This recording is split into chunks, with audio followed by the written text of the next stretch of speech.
Hi, and welcome to another Hopper on microcontrollers video. Hopper is a modern curly brace and semicolon language, similar to, like to replace Arduino type environment with something more similar to C# or Java. It's designed for small devices. I'm going to show you how this ambient light sensor works. It's a simple analog sensor, so it gives you a voltage between 0 and whatever the supply voltage is. So it works with 3.3 volts. This one comes from DFRobot. My end goal is to measure light over multiple days and try and determine when it's dark. And my sensor that I'm testing, I put inside the garage, so these spikes indicate when maybe during daytime it got a lot more light when the garage door was opened. But I'm more interested in the bottom line here, the black part, and what values that ended up being. It's sort of like this very minimal value here between sort of less than 20, where the value's been, between 0 and 1024, so 10 bits. Okay, and in this video, it's all about how you program this in Hopper, and I'm also showing you how to use a logging device. And this one from AdaFruit has a real-time clock on board and an SD card slot. So I'm going to show you how all this works. So let's get on with it. Okay, so here's our light sensor. And this is our AdaFruit logging Featherwing sitting on top of a AdaFruit board, actually, and that's one of the new RP2350 boards.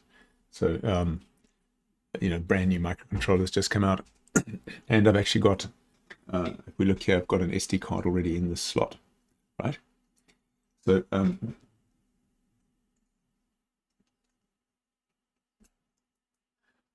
I've formatted that SD card on Windows. So it's formatted as like FAT32 or exFAT32, and that works with the library I'm using. So let's go have a look at what the code looks like. So this is a very simple device, so there's not much to say about the wiring. It's got power, ground, and then I've plugged it into it's like pin 5 on the AdaFruit Feather form factor, which is analog input 0 for the AdaFruit Feather. Okay, let's go have a look. So the code.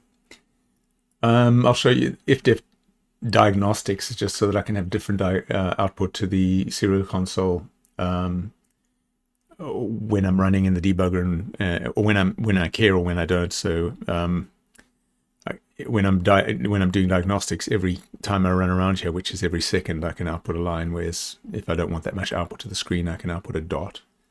So if a lot like other curly brace and semicolon languages.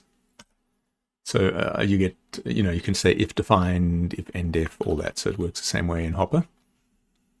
Our program is called ambient log. Except it looks like I spelled ambient wrong. I can fix that. The first thing you have to do is include a board. So like I said, it's one of the new AdaFruit boards, 2350 boards. And you include the board because it defines all the GPIO pins and all that sort of thing, where the default SPI is and where the default I2C is, etc. And it includes the microcontroller library. So you just include the one. If you say uses the board, you pretty much get most of what you need. Another thing I've done with Hopper is for devices that I own, I make a device driver. So under library devices. And by device, I mean, something you can buy, a unit that you can buy. So this Featherwing device includes a real-time clock and an SD card in a device that's plugged into your Feather form factor board. Even if the board comes from someone other than Adafruit, the pins are the same.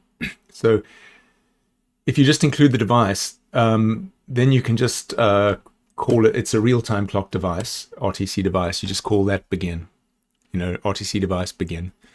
And that's all you have to do to initialize it, because all the stuff that you need to do to initialize it is done inside the device unit. So this device, since it includes a real-time clock, it knows which driver to include, which chip is in the real-time clock, so it includes the correct driver for the real-time clock. And this driver will include the real-time clock unit. So that includes all the high-level real-time clock functionality. So all this stuff is written for you already, the driver. It also knows which pins to set up for the SD card.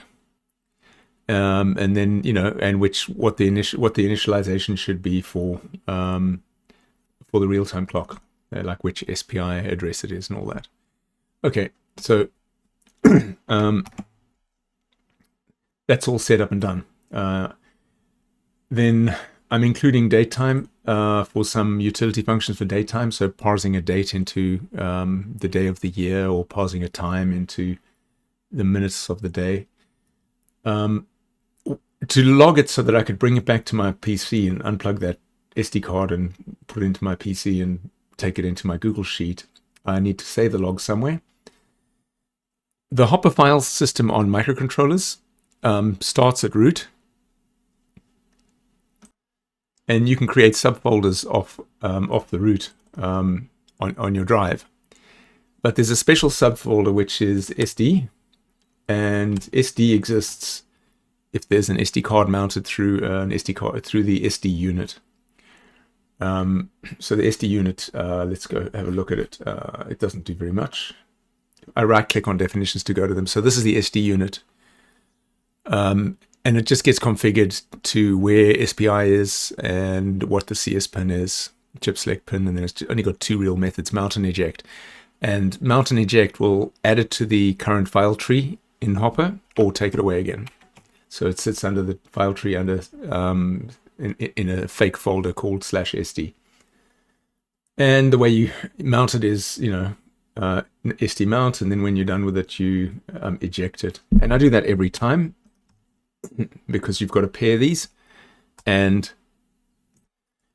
if you do it this way, you can safely take the card out and put it back. And so if it attempts to save while the card is missing, it'll just skip this section and come back around, you know, later and try it again.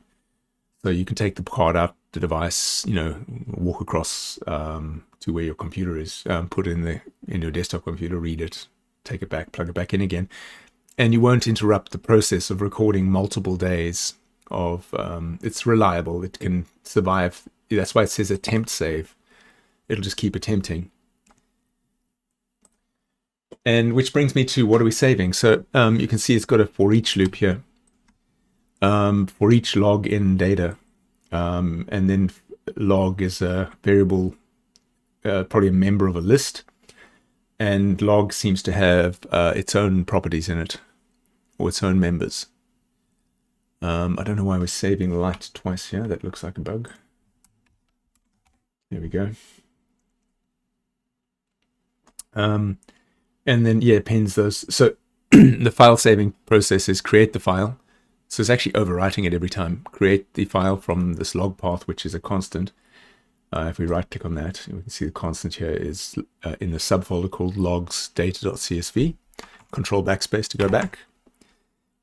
And then for each one, it builds a line for the data for that line.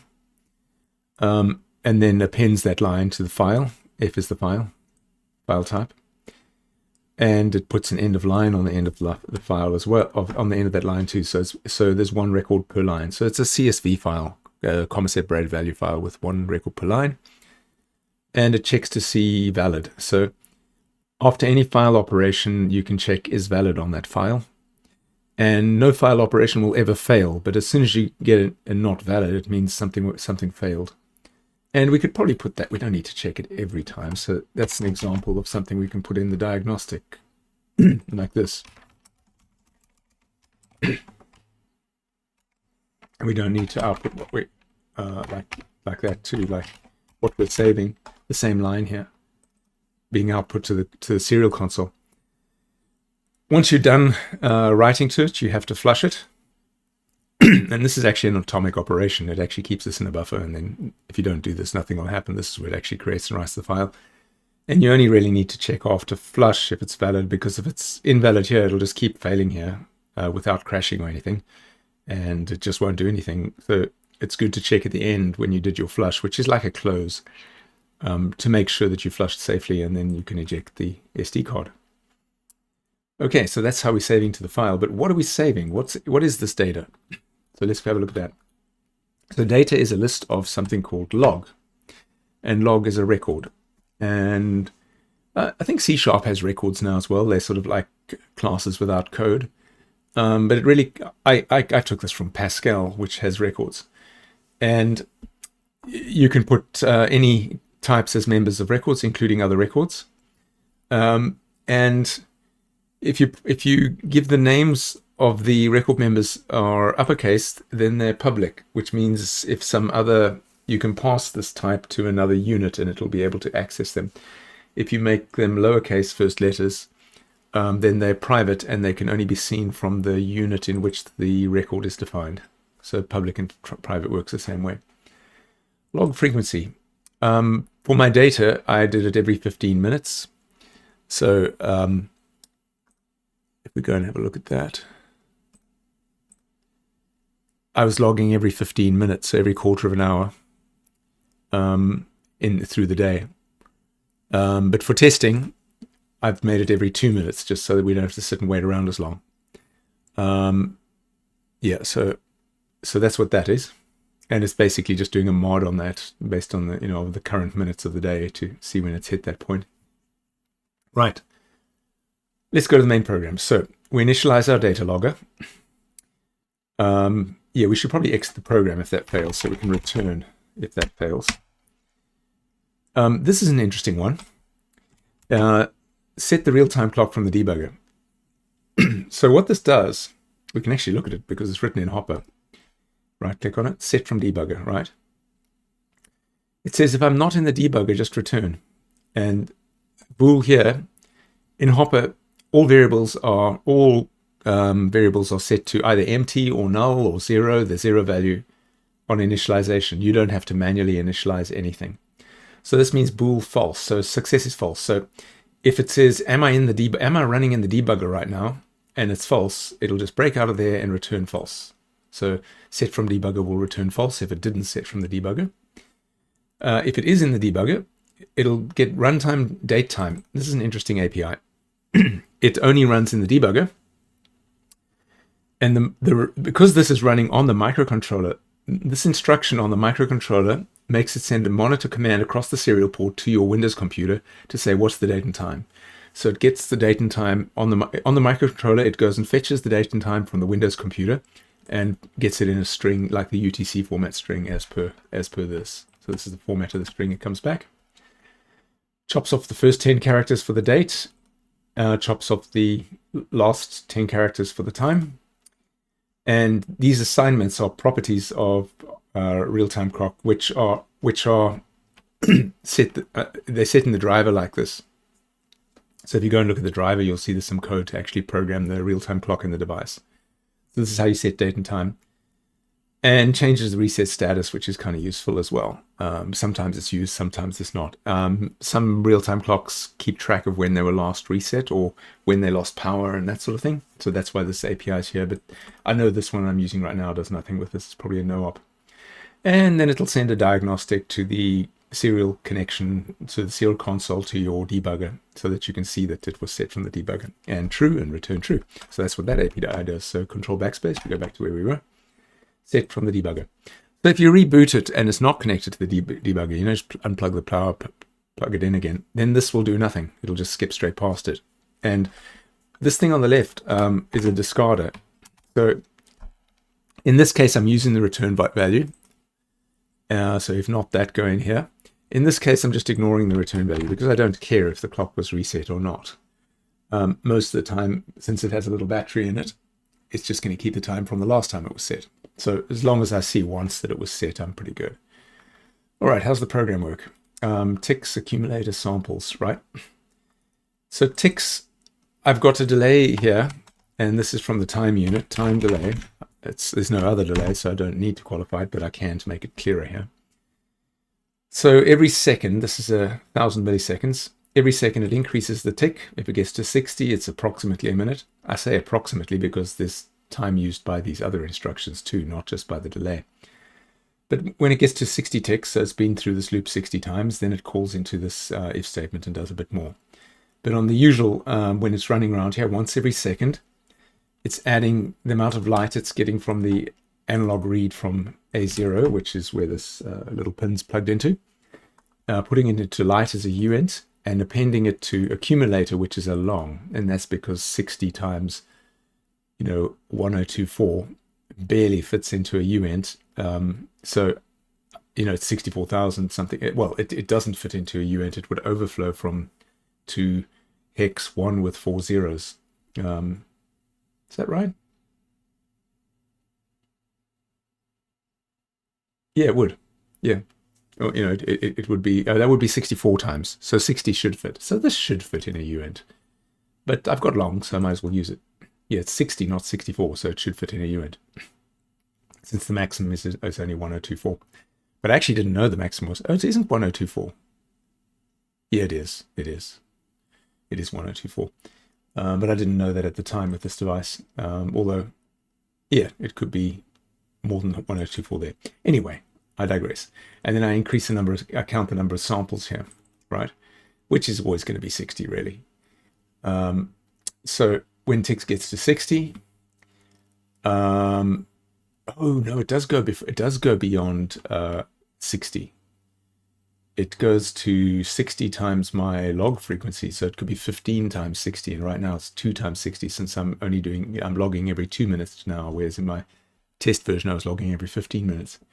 So yeah, okay, it does need to be a long. For sure it needs to be a long. Okay, gets the time, outputs it to diagnostics. If we're debugging right now, if we undefine diagnostic, it'll just put a dot. Resets tick to 0. And then it parses that string of time, so this time in string format, which is hours, minutes, seconds, into the total number of minutes in the day so far. And I put that in for clarity as well. I could have just done a discarder on that because I know that the time that comes from there is always going to be correct and it's always going to pass. But it'd be kind of interesting if we ever saw that error. It means something went wrong in the real-time clock returning the string there. And then I check the mod against log frequency. So if it's an even minute here, it's going to come in here. Or when I was logging it for capturing all that data over multiple days, this was 15. So if the minute was a multiple of 15, it would have come in here. So on 0, 15, 30, 45, and then 0 again. Yep. Okay. If it makes it into here, it gets the date as well. And it does something similar, try date to days. This try parse pattern is from C#. So never fail, never throw an exception, always come up. Always return a result, true or false. It doesn't necessarily mean this value is correct or not. If this returns false, it means it failed to parse it. Okay, this should always also already pass. Samples here is, 60 times log frequency, so in our case 120. So divide the accumulator by 120, so we get the average light meeting reading from the log, from the current number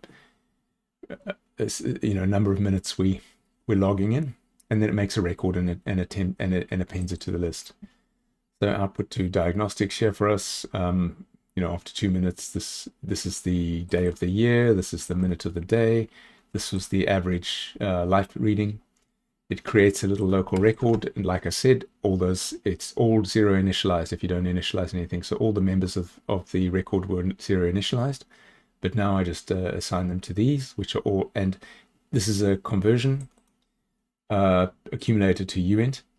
This will fail if the value of accumulator is more than the maximum allowed value in a uint. So more than hex FFFF, which it should never be, because it's going to be, it's the division here will bring it back into the range we're interested in.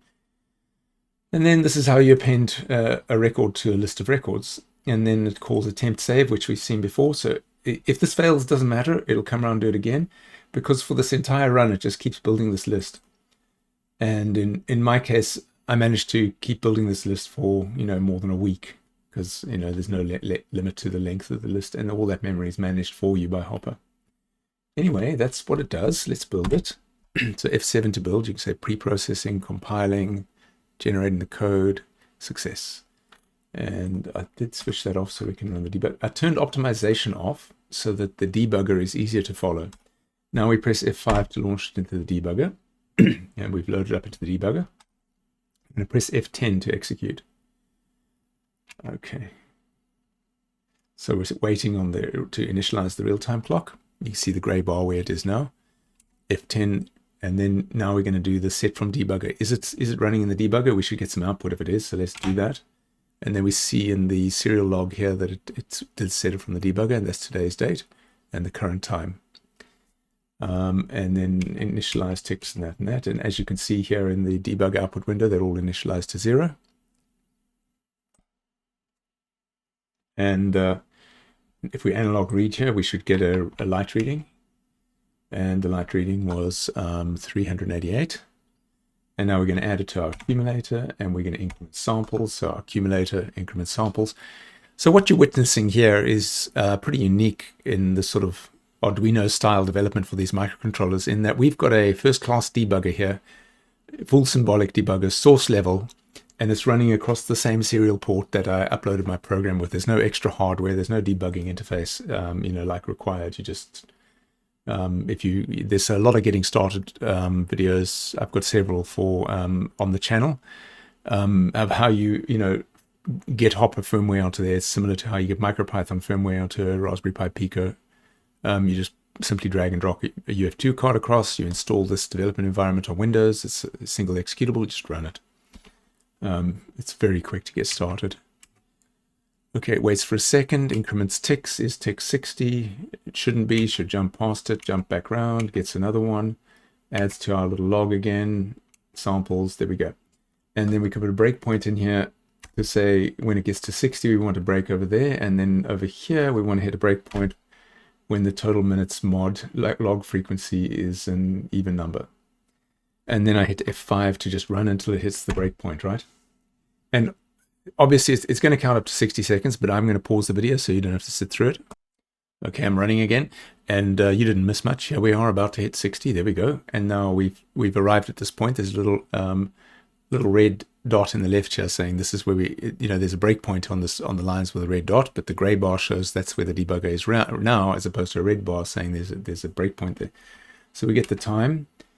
What's the time? It's an odd number. It's about to print it out to the log. There it is, printed it out to the log from that line there. And now it's going to reset ticks to 0, so it's going to count another 60. And then we're going to go around. It's going to parse total minutes. Total minutes is an even number, lucky us. So it's just going to go into the next one now. There we go. Total days. Now it's going to parse the date, which is this date here.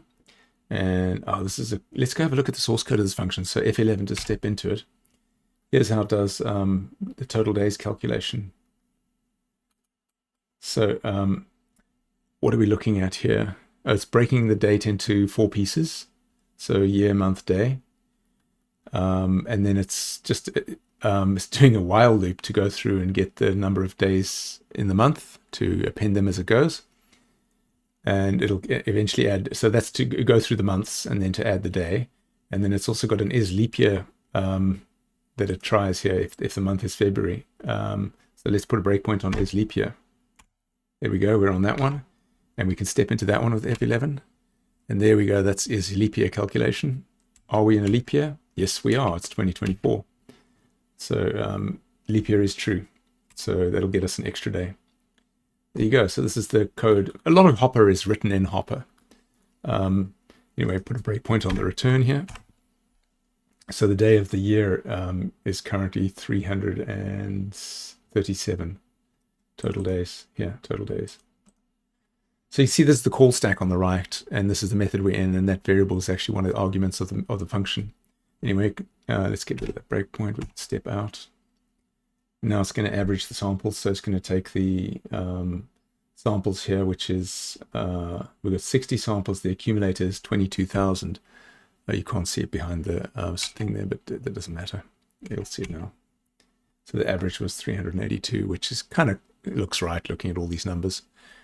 And then we go, when we create our record. So we've created our record with values here. You can see in the debugger, there's the record. If I double click on it, it'll show me the record this way. And the syntax for a record is very similar to a list because it's actually implemented internally as a list. Okay, a list of variants. And now it's going to append it to our data, which is a list. And then now we should have data. So now you can see you've got a list of lists is the syntax. So when you look at the record, you can see the numbers were 337, 878, 382. There they are in the record. And it's got two square brackets around it, one for the record and one for the list itself. Okay, I'm going to put a break, and then it's going to attempt to save. So we're going to that function. It's going to try and mount the SD card. Let's try that. Successfully mounted the SD card. Creates the file. So, and the file is like a sort of opaque type. And now for each log in the log, it's going to find the log. Look, it's already got the record in log here. It's pulled it out again because now we're in this function. It's a different log.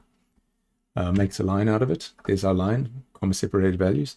And it's going to append that line to the file. It's going to say, was it valid? Did we succeed? Yes. And now let's write it out to the debug. And that's where it's now written out to the debug window. Okay, flush the file. And now is valid is going to say, you know, did we succeed at all that? Or was there a failure somewhere right into the file system? Yep, successfully flushed. Okay, eject the SD card. Done. Right. I'm going to put a breakpoint here for the next time we get here.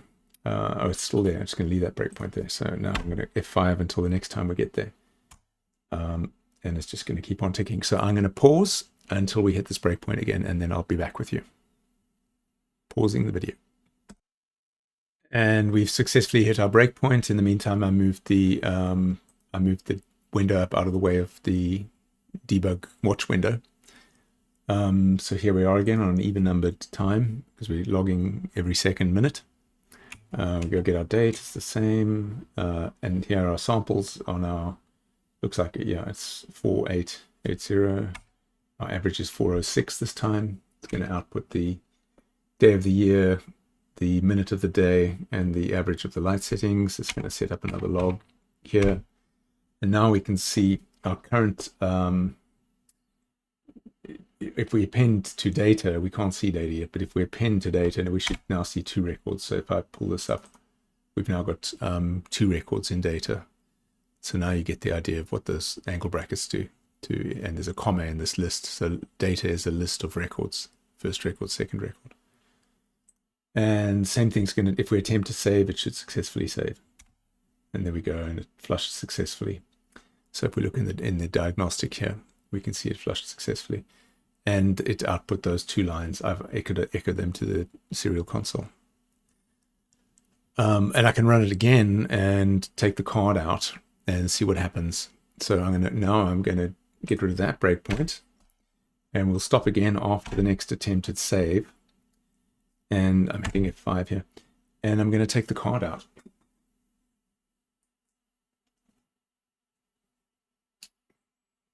So SD card's out. I'm going to pause the video, and I'm going to come back to you again once we hit that breakpoint, which will be the failed save to the card.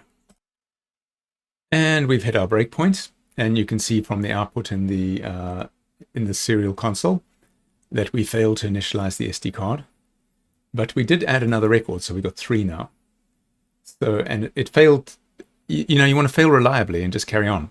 So if I press F5 now again, it'll carry on running. And what I'll do is I'll put the SD card back again.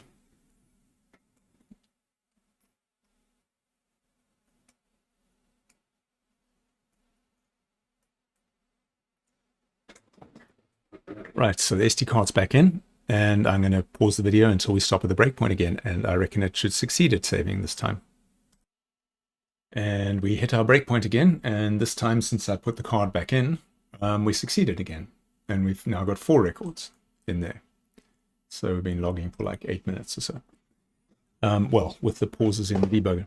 Anyway, we've learned quite a lot with this video about how to program various different things with Hopper. So you can see how you can log over time and safely remove or put back the SD card from your logging system. There would be an improvement to this, which would be to, if you successfully detect the SD card, read the existing data first and then append to it, so that if there was a power failure, because obviously, well, not obviously, but this is in memory and RAM. So if there was a power failure for this device, the next time it wrote to the SD card, you'd lose your whole log. But one of the ways I overcome that is what I did when I was doing this is I used a little LiPo battery, because one of the reasons I love the AdaFruit devices is they can take LiPo batteries. So that's how I avoided that. And I have trust in Hopper never failing. It's a very reliable platform. That's the point of Hopper. So what did we learn? We learned how to log data using this simple ambient light sensor. And we learned how to use AdaFruit's their data logger, with the real-time clock as well. So real-time clock and how to use an SD card. Yeah, all with Hopper and with very little code.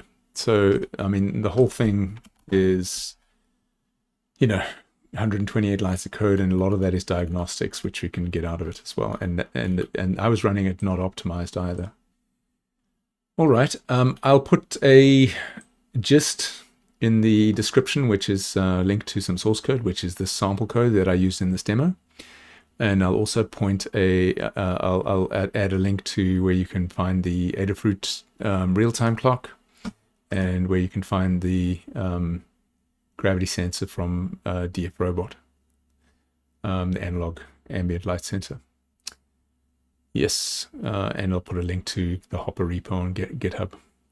So thank you for watching. And if you like this kind of content, please hit the like button. And if you want to see more of this sort of thing, please subscribe. Cheers.